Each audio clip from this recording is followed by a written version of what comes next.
The bright afternoon sun streamed through the large windows of Charlotte International Airport as Captain Sarah Mitchell walked toward Gate B7. Her polished black shoes clicked against the shiny floor, and her perfectly pressed army dress uniform drew respectful glances from other travelers. After 3 long years serving in Afghanistan, she was finally heading home to Fort Bragg, North Carolina.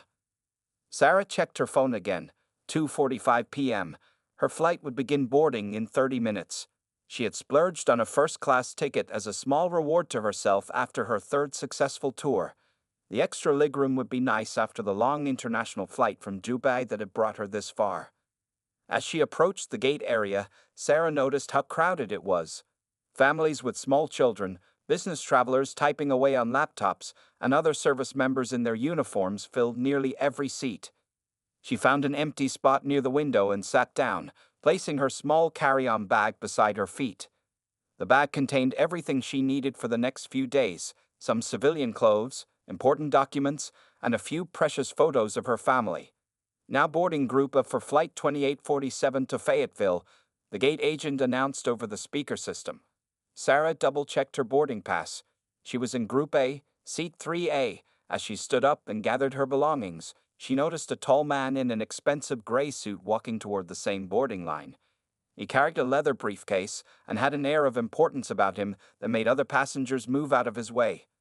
Sarah waited patiently in line, standing at parade rest out of habit.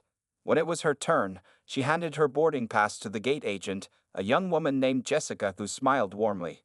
"Thank you for your service, Captain," Jessica said, scanning the ticket, but then her smile faded slightly as she looked at her computer screen. "I'm sorry, Captain Mitchell, but it seems there might be an issue with your seat assignment," Jessica said, typing quickly on her keyboard. "Could you step aside for just a moment while I sort this out?" Sarah nodded and moved to the side. The man in the gray suit, his name tag identified him as Richard Walsh, Regional Sales Director, stepped up to the counter next. He handed over his boarding pass with an impatient gesture.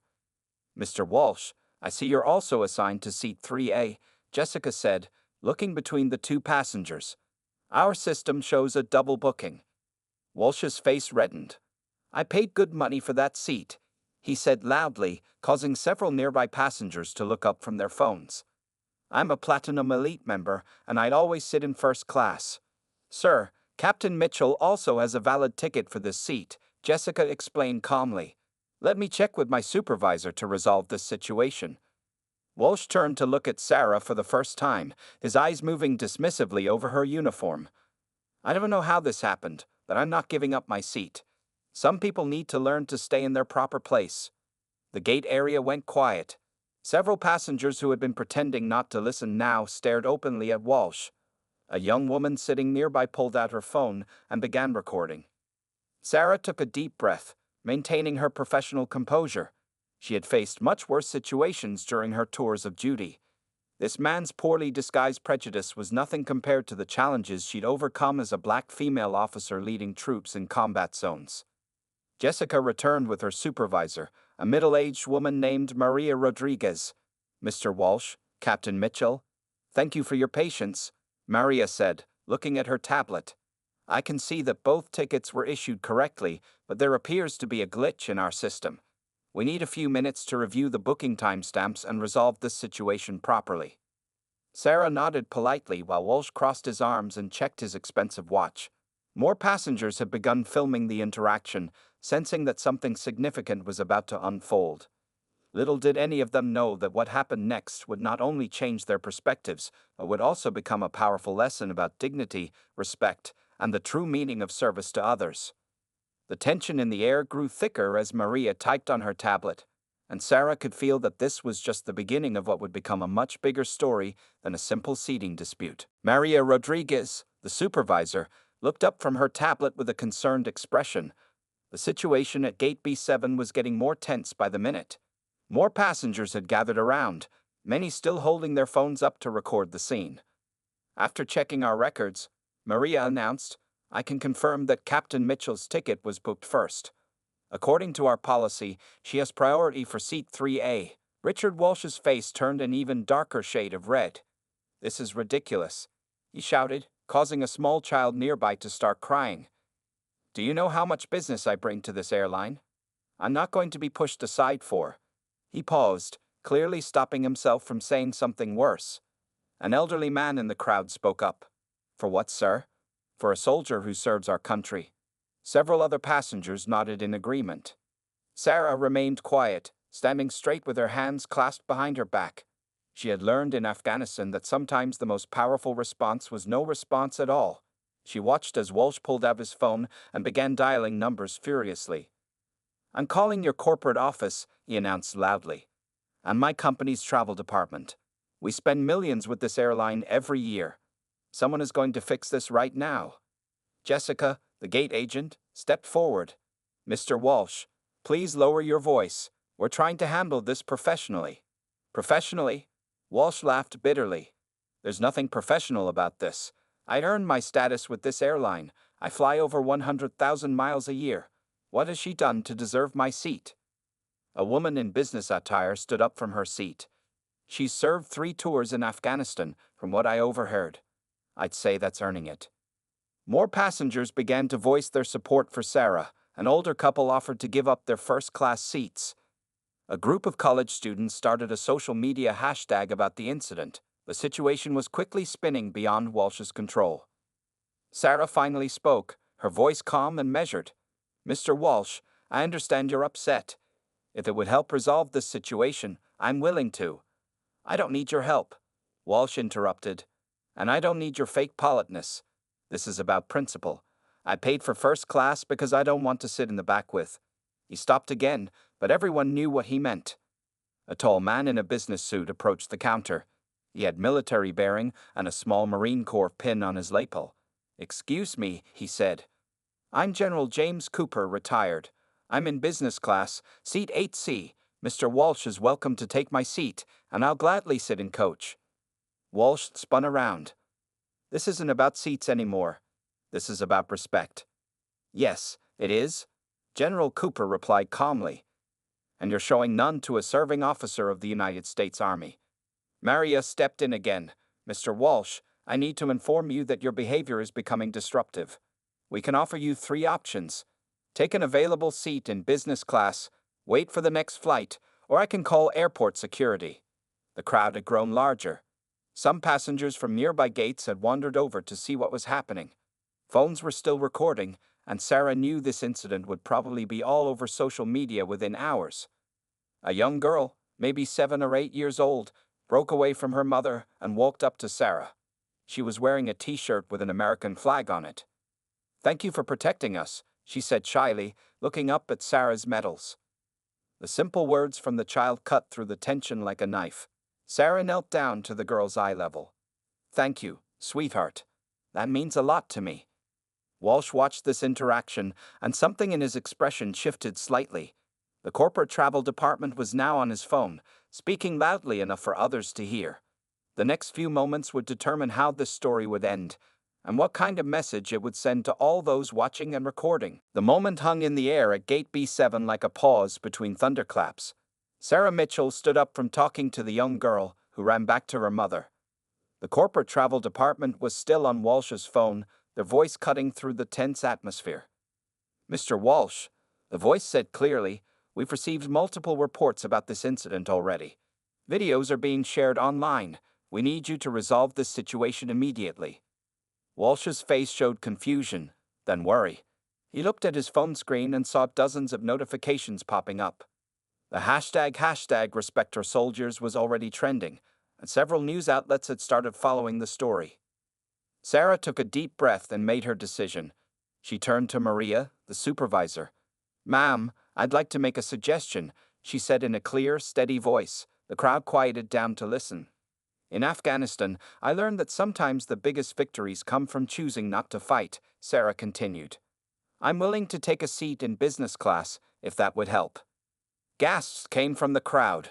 No way, someone shouted. Don't let him win. But Sarah held up her hand. This isn't about winning or losing, she said. It's about showing who we really are when things get difficult. She turned to face Walsh directly. Sir, I've spent 3 years watching young men and women put their lives on the line for everyone's right to be treated with dignity, including yours. I don't need a first-class seat to know my worth. General Cooper stepped forward again. Captain Mitchell, while I admire your willingness to be the bigger person, I must insist that you keep your assigned seat. Mr. Walsh, he turned to the businessman, you're being offered a graceful exit from a situation of your own making. I suggest you take it. Walsh's phone buzzed again. This time it was a text message from his CEO. Fix this. Now.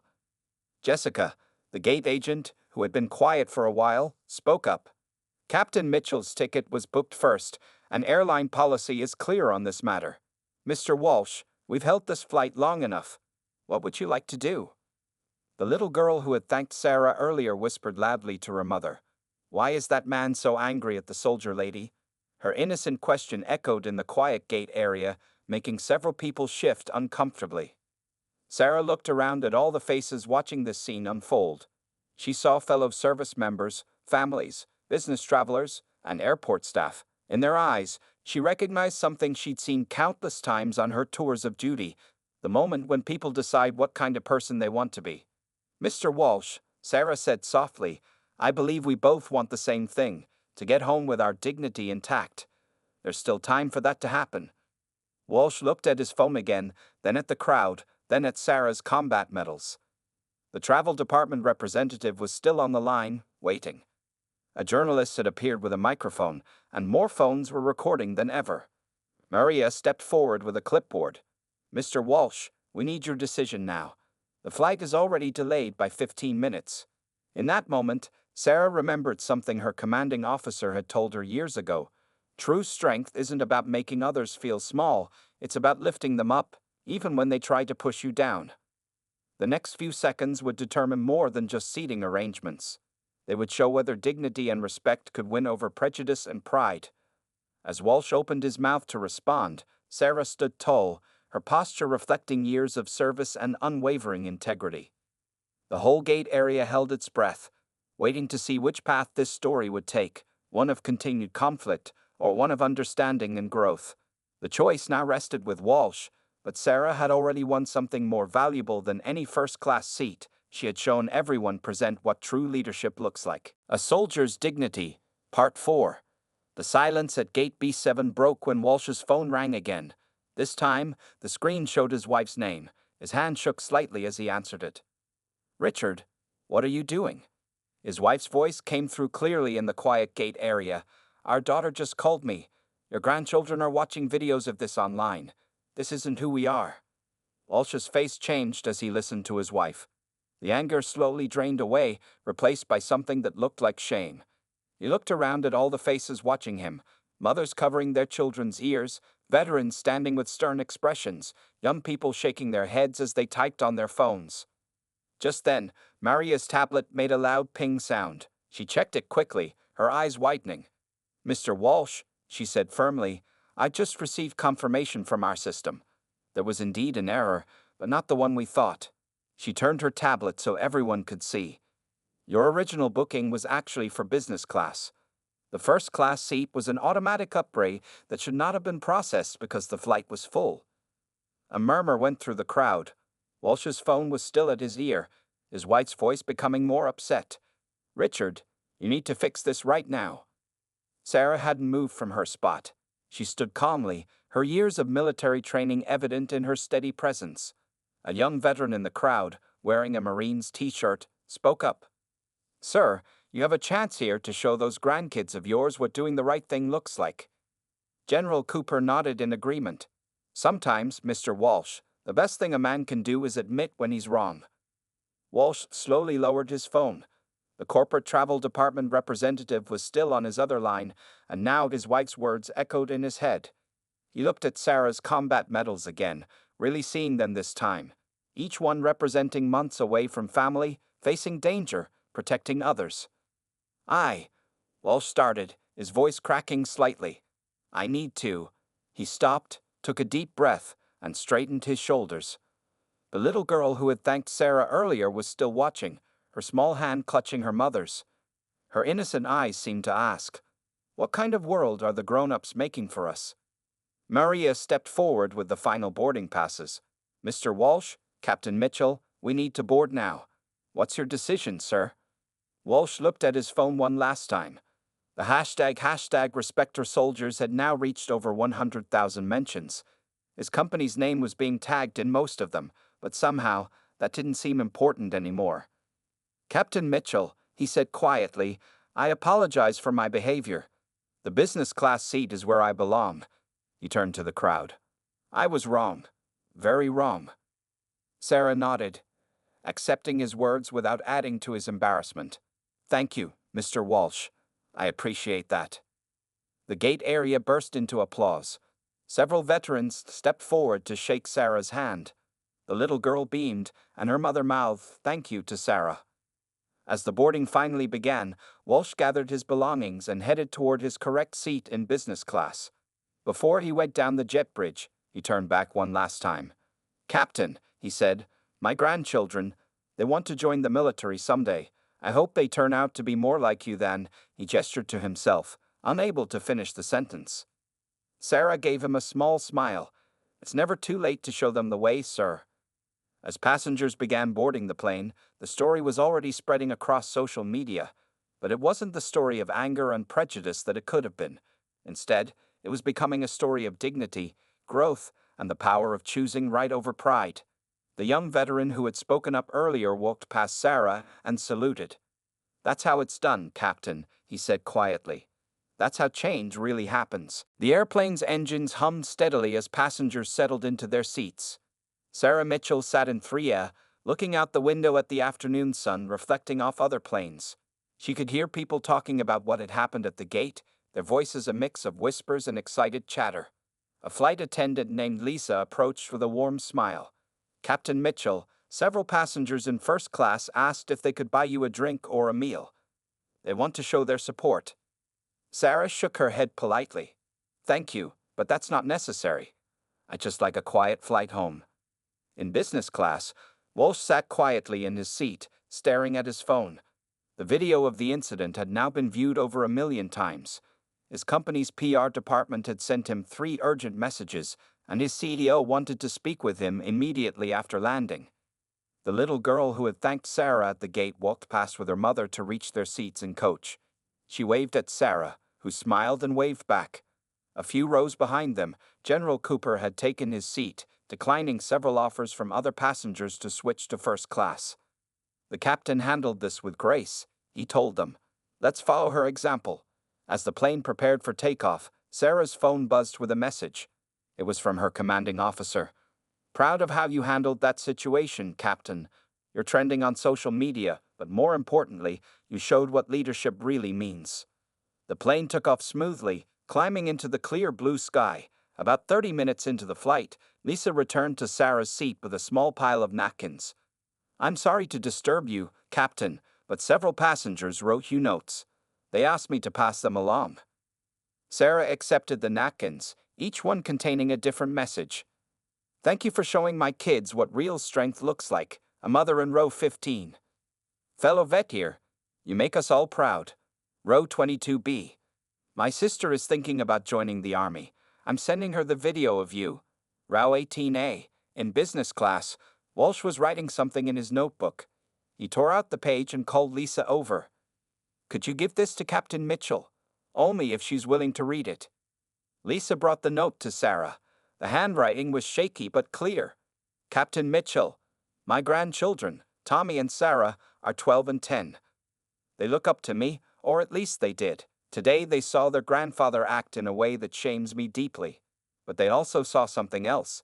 They saw how a real leader acts. You could have matched my anger with anger. Instead, you showed them that true strength comes from dignity and respect. I've already called my company to withdraw from my business trip next week. Instead, I'm going to visit Tommy and Sarah. We're going to talk about what happened today, and about respect, and about the people who serve our country. I can't undo what I did, but I can learn from it. Thank you for that lesson, Richard Walsh. Sarah folded the note carefully and tucked it into her uniform pocket. She knew that sometimes the biggest victories don't come from winning fights, but from changing hearts. The rest of the flight passed peacefully. As they began their descent into Fayetteville, the setting sun painted the clouds in shades of gold and purple. Sarah thought about all the soldiers she'd served with, how they'd faced much worse than an angry businessman, and how proud she was to wear the uniform. The pilot's voice came over the intercom. Ladies and gentlemen, we're beginning our final approach to Fayetteville Regional Airport. Local time is 6:45 p.m., and, if you'll permit me a personal note, we have one of our nation's finest on board today. Captain Mitchell, on behalf of our entire crew, thank you for your service, all kinds of service. The cabin erupted in applause, but Sarah just smiled quietly, watching her reflection in the window as the plane descended toward home. Sometimes the biggest changes start with the smallest moments of choosing right over easy, dignity over anger, and hope over hate. The morning after the flight, Sarah Mitchell woke up in her own bed for the first time in 3 years. Her phone had been buzzing non-stop since landing, but she had turned it off, wanting just one peaceful night at home. Now, as sunlight streamed through her window, she knew it was time to face the world again. When she turned her phone on, it immediately began chirping with hundreds of notifications. The video of yesterday's incident had gone viral in ways she never expected. But what caught her attention wasn't the number of views. It was the impact the video was having. Her email inbox was filled with messages from fellow service members, parents, teachers, and even corporate training departments. One email stood out. It was from a high school teacher in Ohio. Dear Captain Mitchell, yesterday, I showed your video to my students. We've been discussing civil rights and how to handle discrimination. Your response taught them more in 5 minutes than I could in a month of lessons. Thank you for being such a powerful example. Sarah made herself a cup of coffee and sat down at her kitchen table. Her commanding officer had sent her a text. Turn on Channel 7 News. She found the remote and clicked on the TV. There was Richard Walsh, standing outside what looked like an elementary school. He was speaking to a reporter, his grandchildren Tommy and Sarah standing beside him. I made a terrible mistake yesterday, Walsh was saying, his voice steady but humble. But what Captain Mitchell showed me, showed all of us, was that how we respond to our mistakes matters more than the mistakes themselves. The camera panned to show that Walsh was at a Career Day event. Behind him, a banner read, Heroes Among Us, Military Appreciation Day. My grandchildren asked if they could organize this at their school, Walsh explained. They wanted to invite local veterans to speak about service, dignity, and respect. It's a small step toward making things right. Sarah's phone rang. It was Maria Rodriguez, the airline supervisor from yesterday. Captain Mitchell, I hope I'm not disturbing you. Our CEO would like to speak with you. The company wants to make some changes to our training programs, and we value your input. As Sarah talked with Maria, her email continued to fill up. A major corporate consulting firm wanted her to speak about leadership under pressure. 3 universities asked if she would give commencement speeches, but the message that touched her most came from the mother of the little girl from the flight. My daughter slept in her toy army helmet last night. She says when she grows up, she wants to be strong and kind, just like you. I can't think of a better role model. By afternoon, the story had taken on a life of its own. #DignityWins had replaced #RespectOurSoldiers as the trending hashtag. People were sharing their own stories of choosing dignity over anger, of standing firm without striking back. Sarah's fellow officers from Afghanistan sent her a group message. You're fighting a different kind of battle now, Captain, and you're winning it the same way you did here, with courage, dignity, and grace. Walsh's company issued a public statement announcing mandatory sensitivity and respect training for all employees. They'd also pledged a significant donation to veterans organizations. But more importantly, Walsh himself had become an unexpected ally in promoting change. My grandchildren taught me something, he said in a follow-up interview.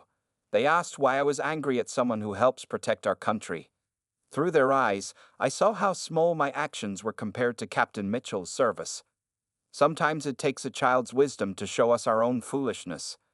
As evening approached, Sarah finally responded to one message from the little girl's mother. She agreed to visit their school's Career Day next month, because sometimes the biggest changes start with the smallest hearts, and the truest victories come not from defeating others, but from showing them a better way. The sun set on Sarah's first day home, but across the country, thousands of people were still sharing, discussing, and learning from what had happened at Gate B7. One moment of choosing dignity over anger had sparked a movement that was just beginning to grow. 1 month after the incident at Gate B7, Sarah Mitchell stood in front of her mirror, adjusting her uniform. Today wasn't a military event, though. She had been invited to speak at Walsh's company's annual leadership conference. The topic: dignity under pressure. As she drove to the conference center, radio stations were still talking about what people now called the first class lesson. Schools had made it part of their anti-discrimination programs. Companies used it in their training videos.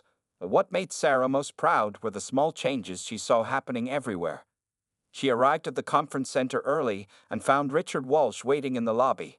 He looked different now, humbler, more thoughtful. His grandchildren, Tommy and Sarah, were with him again. Captain Mitchell. Little Sarah ran up to her. "Look what I made." She held up a school project titled My Hero. The page was covered with pictures of female soldiers and words like brave, kind, and strong. Walsh smiled at his granddaughter's excitement. "They've started a military appreciation club at their school," he explained. 20 kids have signed up already. And Tommy here." He put his hand on his grandson's shoulder. "Tell her your news, son."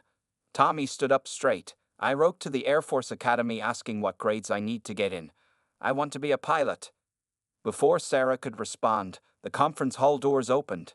Inside, hundreds of business leaders were taking their seats. But they weren't alone. Sarah saw familiar faces scattered throughout the crowd: the little girl and her mother from the flight, General Cooper, several veterans who had been at the airport, and even Maria and Jessica from the airline. The company's CEO stepped up to the microphone. "A month ago, one of our executives made a mistake that could have damaged our company. Instead, thanks to Captain Sarah Mitchell's response, it became a turning point for our entire organization." The CEO gestured to a screen behind him. "In the past month, our employee volunteer hours at veterans organizations have increased by 300%.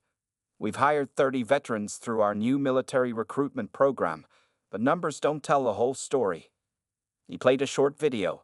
It showed employees from across the country sharing stories of how they had handled difficult situations differently after seeing Sarah's example. A customer service representative talked about staying calm when faced with an angry customer. A manager described rethinking his biases about hiring. A young intern told how she stood up to discrimination by following Sarah's example of dignity. When Sarah took the stage, she saw Walsh in the front row, nodding encouragingly. His transformation from angry businessman to advocate for change was perhaps the most powerful part of the story. "Leadership isn't about rank or position," Sarah began. "It's about the choices we make when facing challenges. In Afghanistan, I learned that the strongest weapon isn't in your hands, it's in your heart."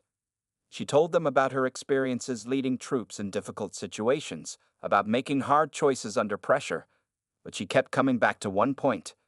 Dignity isn't just about how we treat others who respect us. It's about how we treat those who don't. After her speech, Tommy and little Sarah presented her with a surprise, a plaque from their school's new military appreciation club. But what touched Sarah most was the change she saw in Walsh's eyes when he looked at his grandchildren now. There was pride there, but also hope. Hope that they would grow up in a world where dignity and respect mattered more than status or privilege. As she left the conference center that evening, Sarah checked her phone. Another video was trending, this time from a different airport, where a young black woman in uniform had been questioned about her first-class ticket. But instead of conflict, the video showed other passengers standing up, sharing their own stories about the first-class lesson and turning a potential confrontation into a moment of understanding. Sometimes, Sarah thought, the biggest battles are won not with weapons or words, but with unwavering dignity and the courage to show others a better way. 6 months after the incident at Gate B7, Sarah Mitchell stood in front of a packed auditorium at the Air Force Academy. Behind her, a large screen showed the now famous airport video, which had become part of military leadership training across all branches of service. "Leadership isn't just about what you do in combat," Sarah told the young cadets. "It's about how you carry yourself every day, in every situation. Sometimes the most important battles are fought not with weapons, but with dignity and respect." In the front row, she spotted familiar faces. Richard Walsh sat with his grandchildren, Tommy and Sarah, who were now regular visitors to military events. Next to them was the little girl from the flight, wearing a junior ROTC uniform from her school's new program. The past 6 months had brought changes nobody could have expected. The airline had created a new training program called First Class Leadership, teaching employees how to handle difficult situations with dignity. Sarah had helped design it, sharing her military experience to show how staying calm under pressure could transform conflicts into opportunities. Walsh's company had gone even further. They had started a scholarship program for veterans' children and created a diversity board that included active service members. Walsh himself had become an unexpected champion for change, speaking at corporate events about his transformation. "My grandfather says you helped him become a better person," young Tommy had told Sarah before the speech. "He says sometimes the best way to win is to help the other person find their way." As Sarah continued her presentation, she shared news stories that had emerged. A Latino soldier who faced discrimination at a restaurant, but handled it with such grace that the owner now hosted weekly Veterans Appreciation Dinners. A Muslim service member whose calm response to prejudice at a shopping mall had gone viral, inspiring a nationwide conversation about respect and understanding. "The uniform we wear represents something bigger than ourselves," Sarah explained to the cadets. "But it's not just about the uniform. It's about the dignity we carry inside, the respect we show to others, even those who might not show it to us." In the audience, General Cooper nodded approvingly. He had become a mentor to Sarah, helping her navigate her unexpected role as a symbol of military dignity. "Sometimes the most powerful weapons in our arsenal," he liked to say, "are patience, grace, and unwavering dignity." After the speech, Sarah met with a group of female cadets. One of them held up her phone, showing the social media page called Dignity Warriors that had grown to over 1 million followers. People shared stories there about choosing dignity over conflict, respect over revenge. "You know what's funny?" Walsh said later at the reception. "I thought first class was about a seat on a plane. Now I understand it's about how you treat people, how you handle yourself when things get tough."